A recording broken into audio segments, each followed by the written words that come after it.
word relates to such different societies.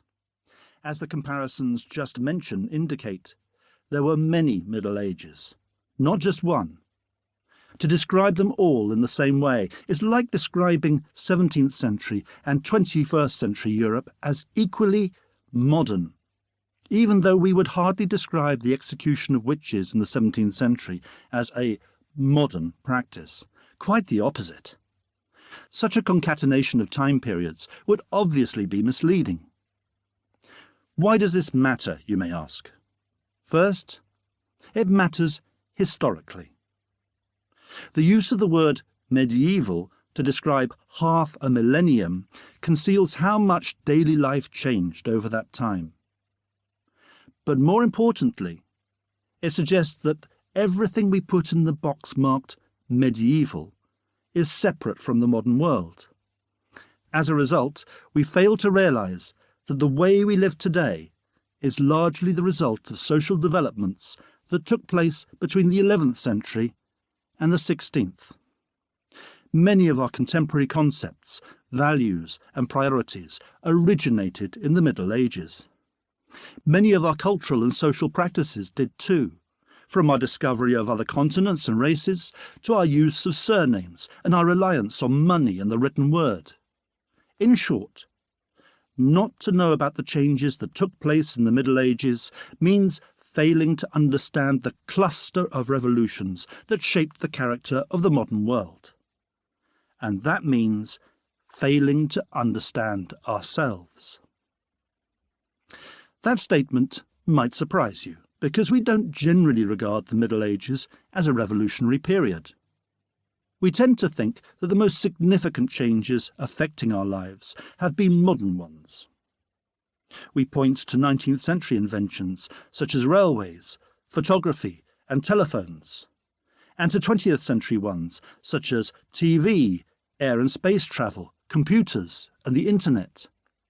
Yet although these innovations have completely altered the ways in which we do things, our main priorities as human beings have been surprisingly stable for the last 400 years, with a few notable exceptions. They were anything but stable before that.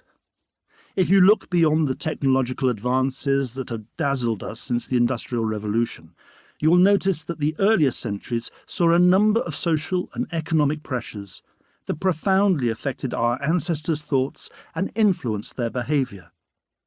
Many of the changes that took place back then are now so deeply buried in our collective psyche that we never stop to consider them.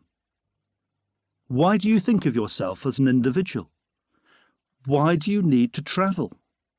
Why do you expect the state to protect you? Why do you need money? Why do we think peace is normal, not war? This book aims to demonstrate that the Middle Ages were the formative years of the modern world by drawing attention to these fundamental questions. It will also reveal that the major obstacle preventing us from seeing the significance of these earlier changes is our obsession with technology.